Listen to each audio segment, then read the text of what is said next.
Hi, hello, maayong buntag ka natong tanan. May hisgutan na napunta karon. Magchika-chika na sa mga kaigsunan. Ang atong chikahan karon ay may tungod sa adlaw nga ipapahulay, no? Ang adlaw nga ipapahulay gud, ngani na ang nahitabo sa sinugdanan.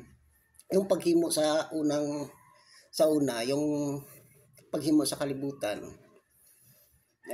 Gihimo yung kalibutan, gihimo ang kahayag at saka kangit-ngit hanto nabot sa ah, ika hanto nabot sa kanom kaadlaw ningon nga ikan pa ka sa dito sa kuan, paghimo sa tao hanto pagtiyo sa mga kahoy, di ba niabot ang kuan niya paghimo niya, gisulti niya nga moabot ang sa paghimo niya sa anang adlaw niabot ang kagabion, tapos niabot ang kabuntagon, tapos trabaho naman po ng Ginoo, no? Trabaho na sa ng Ginoo. Pagsunod adlaw mao gihapon niabot ang gabion og niabot ang kabuntagon. Mao na sad na ang naabot. Hantod niabot siya sa ika walo ka adlaw, ika unom ka adlaw mao gihapon niabot ang kagabion, at saka niabot ang kabuntagon, tapos abot na ang Sabado. Mao sad na ang nahitabo sa adlaw Sabado. Gitrabaho sad niya sa adlaw Sabado, wala siya mohunong ana kanang adlaw Sabado, pero ang gisulti niya didto natapos niya ang paghimo ang kalibutan sa kapito ka adlaw, pero wa niya giistorya didto nga niabot ang kagabion og niabot ang kabuntagon, no? Kay mo nang gilalisan na kasya kay wala gud gisulti didto nga niabot ang kabuntagon og niabot ang kabuntagon, no? O niabot ang kagabion at saka niabot ang kabuntagon, wala man gud niya hisguti. Muna nagkalali sila dito sa Juan, no? Katong ibadlong siya sa mga Hudiyo nga ngano kunong nanambal ang atong Ginoo sa adlaw ipapahulay nga adlaw Sabado. Unang niingon ang Ginoo, ang akong amahan nagbuhat hantod karon. Na ang iyang gipasabot ato God sa adlaw ipapahulay nga Sabado. Nagbuhat ba siya hantod niabot ang kagabion o niabot ang kabuntagon.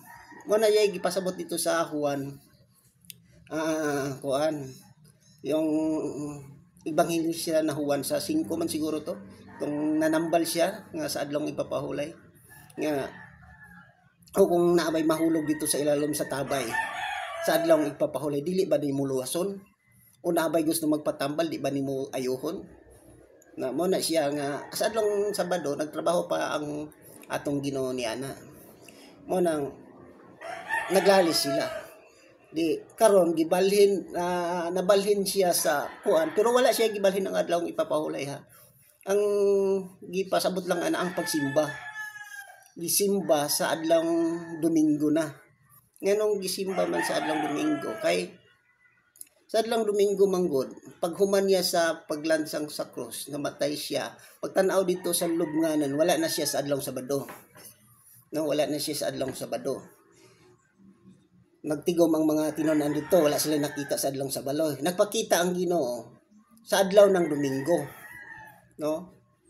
O sa adlaw Domingo, pagkakita nila sa Ginoo sa adlaw Domingo, nanimba sila.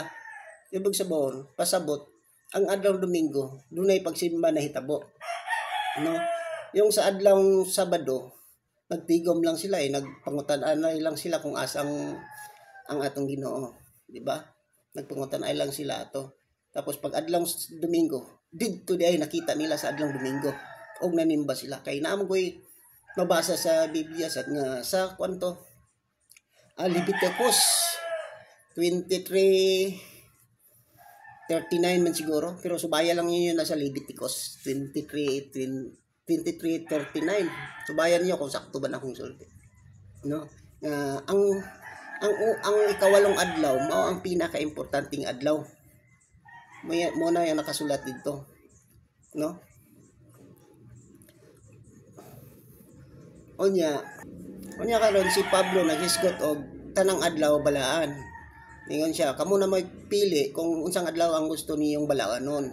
kay ngano man do naman ngayon nagsimbag Biyernes, nasay nagsimbag Sabado at saka nagsimbag Domingo. Kay manang si Pablo niingon nga kamo nay magpili sa adlaw nga balaanon kay tanang adlaw balaan. Pero nay sa kaadlaw nga pinaka-importante ng unsay gusto nimo. Ang adlaw man gud nga kada adlaw ka balaan kay kano kada adlaw man ta nagtuon or nanginabuhi sa ato pa lig-uno nimo ang imong kagalingon sa pamagi sa pagkinabuhi nang likay-likay ka sa mga sayop or mga kuan magbantay ka ba sa mga kuan naglibot-libot nga mga leon, di ba? Oh, kaya ato nang tapuson og daghang salamat sa inyong tanan sa inyong pagpaminaw basin og namoy makuha pud na ng gamay nga kuan. Subaya lang ninyo kung unsay angay kuan diya. Kung namoy mga kuan sa labtunon ato lang ihinay-hinay og kuan. Baka ang uban man gud makasabot, ang uban dili. Salamat, og daghang salamat, og daghang salamat. Ora, thank you.